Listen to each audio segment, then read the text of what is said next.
Hello everyone, welcome back to another Transformers review. As you can see, I'm doing a more recent Dark of the Moon figure. It is classed as a MechTech line, but it's not really, and I'll go into that in a bit. He is part of the Human Alliance run of figures, and it's Decepticon drag strip, who obviously harkens back to the G1 Stunticon team member. It's a reasonable homage because obviously he's still a yellow Formula 1 car, as he was originally in the 80s. Now, being in the Human Alliance line of figures, he's got a little driver, which is Master Disaster. A little bit odd. Now, I would have more kind of like understood if that was supposed to be like a hologram, where some of the early G1 cartoons and that, some of the Autobots used to have a hologram partner, just sort of like to keep up the pretense that they're being driven. Now, this would obviously work, being that it's a Formula 1 car with an open driver's seat. It would look a bit weird if it was going along completely empty. So a hologram kind of would work better. And the main reason I say hologram is because, for whatever reason, they've moulded this guy in a sort of semi-translucent plastic. Now, if he's supposed to be human, why is he kind of see-through? That's a little bit odd. While we're looking at this guy, I'll give you sort of like a little closer look. He's reasonably well moulded, but because of the colour, well, or sort of like semi-colour that he's been moulded in, you can't see a lot of the detail. You know, the visor's picked out with a little bit of black paint, and there's a little bit of sort of black plastic within the actual mechanism of his sort of hips and shoulders and that, which shows up. But it is a little bit odd. As a figure though, it's a good articulated little figure. He's got head movement, he's got a full range of shoulder movement due to it having like almost like a ball joint, but it's actually a joint within the shoulder, and also then a swivel joint on it, so it can have pretty good movement.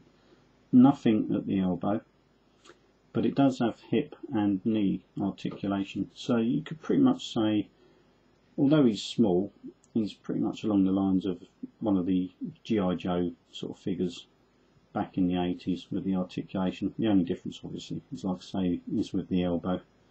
But yeah, pretty good. On its own as a little figure, yeah, quite impressive with the scale. So, but how it fits into the toy line is a little bit unusual.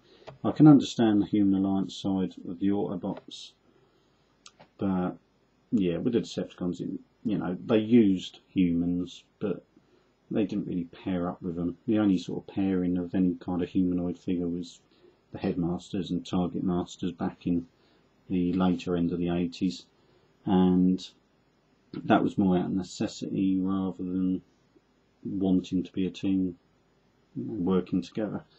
So a little bit odd. Anyway, what do you get with a figure? Well, other than Master Disaster, you get two clip-on blade type weapons, which are yellow as well, with a bit of purple paint sprayed on, and they both have the universal sort of clip fitment, which a lot of the Hunt for the Decepticon line and some of the Generations figures have those as well, so it kind of work with them. It don't really work with him, to be honest. You don't really need them, but they're used in one of the alt modes. They class this guy as a triple changer. I don't. I think it's a sort of half-baked idea of a sort of like another mode, and it's what they class as the MechTech, except it's not actually a MechTech because it doesn't have a mechanism. So yeah, I'll let you be the judge of what you think of this sort of third mode. I'll give you a quick look at his vehicle mode, which again is a nice Formula 1 car. He's got a Decepticon logo, sort of just tiny little one there, what's split in half due to the transformation, on a sort of Phoenix design, which I can only assume is just supposed to be a logo for the racing team.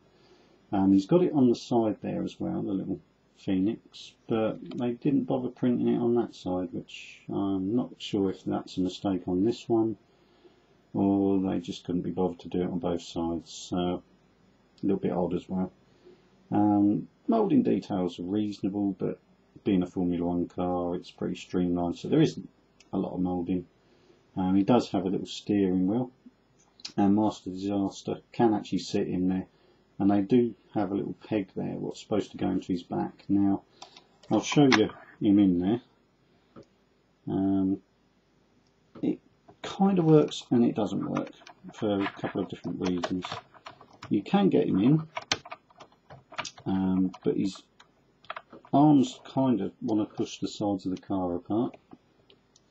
His hands, although they are open to grip, I can show you that, they are open to grip the wheel, but I think if you tried to get that on those hands and sort of like that, he was actually holding it. I don't think their arms actually go close enough to actually hold the wheel, but I think you'd end up breaking the fingers or the thumbs off the little hands to actually try and get him to actually hold the steering wheel, so it's a bit of a waste of time, to be honest. Anyway, but that's what he looks like in it, sitting a little bit high up, because usually with a Formula 1 car driver you only really see the helmet sticking up for aerodynamics, but maybe I'm being a little bit fussy. After all, this is just a toy. But anyway, that's Master Disaster sitting in him. Now, we'll stick Master Disaster out of the way, because he's not much use after this point. Now, the third mode, after you've got this car mode, and I can only assume it's supposed to be designed around using it for a leader class figure, you take the weapons, and on this purple part underneath you've got a clip point there and there which you can attach the blades to, and you do get a reassuring click when they're on, and they do sort of work reasonably well as just connecting on as a weapon, as a blade. You can't have them on there in vehicle mode because obviously it holds the wheels up off the ground. You can spin them around and have them come out, so you could use them like a side weapon and cut people's feet off, I suppose. But the third mode, if you can call it a mode, as I say, is you split the purple part, swing these bits out to the side, round by the rear wheels, and then you just flick out. Now only one of these pieces actually moves, and it's designed to be a handle, I assume, for a larger figure, and it's that one there. You flick that out and it becomes, I don't know, like I say, a handle. Whether it's designed to go into a port on any of the larger figures, they don't actually show that on the box, which I'll just spin around there. And as you can see, there's his shield mode, effectively. A little bit, I suppose, supposed to be like the Sky Boom shield, something like that. As you can see, there is no MechTech mechanism. It doesn't do anything, so it's not really MechTech. I can't see how you combine that with a MechTech weapon either, so I still don't know why it's classed as MechTech. And as I say, I can't really think, other than a leader figure, which most of their hands aren't going to hold that, it's not really much use to anybody. So, like I say, it's a pretty redundant mode, and that's as much as I'm going to say on it now. And move on to transforming Dragstrip into his robot mode, which is, after all, the best side of it. With the car mode, you just literally split into bits. It's a little bit strange because he comes apart in quite an unusual transformation, his sort of mode, to get into robot mode. And you just tuck those purple bits back in together, and they will actually stay together. You fold the tail, fin, spoiler of the car around, tuck that round out of the way. You pull the sides of the car out, swing them down to the back, and inside you've got what looks like a claw, and you've got to get your finger in there and hook them out. And this is why it's designed for children and not grown adults, because I'm just about getting a little finger in there. And you swing these black claws round, and hey presto, you've got a pair of legs, and there are his toes.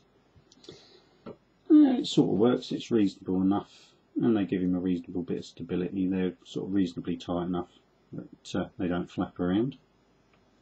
Now, as you can see, you've already got the basic start of a chest with the rear sort of cone part of the cockpit area of the car. Now, to do his arms, you take the front of the car and split that apart. Now, this has got two little sort of pegs, one on each side, and on the inside of that black part there is the port, what that fits to. So what you have to do is concertina up the arm, and that black piece pegs in, and then all you've got to do is rotate on the ball joint the front of the half of the car, and that brings around, and you can clearly see there's a painted hand detail there on the inside. So that becomes his arm. Now I'll show you that from a different view on this side. So you swing the grey bit down and you fold in, oh, and there goes the steering wheel. Now that does tend to unclip, and it's gone right under the camera. It does tend to unclip from in there, and it is a pain in the neck. Now you can leave it on, but it does take a bit of folding up to actually tuck that past the peg and into the side of the car, but it will go, even though it is a bit of a pain. I'll take it off now because it's just being a pain in the neck while I'm doing the review. Again, you just peg the black part into the side and they stay reasonably firm, though I must admit the left side does tend to want to pop off. And again, just swing the arm round like so. Now, for his head reveal, what could be simpler? You just take the top part of the rear cockpit area of the car, flick it up like so, and back, and his head's inside there. And it's pretty good. It's a reasonably good head mould. Just move the camera up so I can bring him in for you. You get a better look. Quite good. They picked out face details in silver and some nice red eyes. It's a little bit of a shame there isn't light piping, but his eyes do show up quite nice with the paint app. And that's pretty much his transformation done. Now you tuck away all of his sort of spoiler part onto his back as best you can, but it's a bit kibbly. I mean, you could fold these in and have it that way, however you want to do it really. Now, one thing I do is by having it sort of tucked this way, I split apart the purple part again and bring them down to the side a little bit, like so. And that does allow, if you want to have him displayed with him, you can put Master Disaster on drag strips back, and you can sort of like hang on to his back, having a piggyback, I suppose you class it as.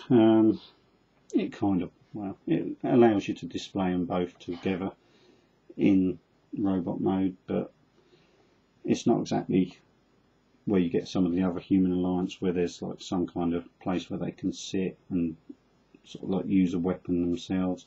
So other than doing that, Master Disaster is redundant in robot mode. I'll just bring the camera back down a little bit. Now, obviously you've got the clip-on points on the purple part, which obviously is more for the vehicle mode side of it, but you do have, excuse me, some clip-on points on the nose cone of the car there. Now you can use the weapons on those points in vehicle mode, but it looks a bit daft. So in this mode you can clip the weapons onto there, and in that way you can actually have a bladed arm weapon. So it more works in this mode as far as these sort of blades work, if that makes any sense. But But again, it would have been kind of nice if he'd had some kind of blaster, but obviously they're a bit limited due to the size of this guy, what they can do with him. Obviously a huge MacTech weapon would look ridiculous on him as well, but he's not a bad figure. I got him cheap from a boot fair, and I was lucky to do so. They tend to go for about £8–9 quid, which ain't too bad. I mean, when you consider say like a commander class sort of size of these Cyberverse figures goes for about the same sort of money. This is a bigger figure, and you know, it's a bit more to him, so in that sense he's not bad. Downsides, like I say, well, you can already see the shoulder is a little bit unpegged there. It does have the tendency, because that black plastic of the shoulders is a little bit softer, it does tend to want to try and unpeg a lot, and as you move the figure, a lot of things tend to move with it, so it can be a bit fiddly if you want to position him or if you want to pose him. As you can see, he even moved on his own then. But I'd recommend it. If you saw him cheap, I'd pick him up. Like I say, the steering wheel's kind of a redundant part. It gets in the way of transforming him, and Master Disaster can't actually hold it. But well, that's pretty much it. Chuck it away is almost the case in that. But yeah, not a bad little figure. I'd only recommend if you can see him cheap, really. As to the other Human Alliance figures, I haven't really got any of those, so I can't compare him to the rest of the line. But if this is a reasonable representation of the rest of the line, they're okay, but a little bit limited. He's more around the size of a Scout class figure. Now, if I can try and find something I can bring in. I've got Voyager Shockwave to hand, and as you can see, obviously a Voyager figure is that fair a bit taller than him, sort of head and shoulders above even the upper part of drag strip, but yeah, he kind of works within the line, and actually as a well, not a sibling, but as a subordinate of, like, say, some of the more leader figures like Shockwave and Megatron and that from the line. Kind of works. Being smaller scale, you can tell he's sort of like further down the pecking order of rank. But yeah, not, like I say, not bad. Pick him up if you're a real sort of like die-hard fan. But you could sort of like afford to miss him if you're really not mad on the line. Anyway, I think that's enough waffling on. I can't think of anything else to do with the figure to actually mention, so that's it. I shall say thanks for watching. Feel free to check out some of my older vids. There's a lot of G1 stuff what I've already done. There's still some more to come, and obviously as I get newer stuff I shall review that as well. Okay, thanks for watching, and I shall see you again.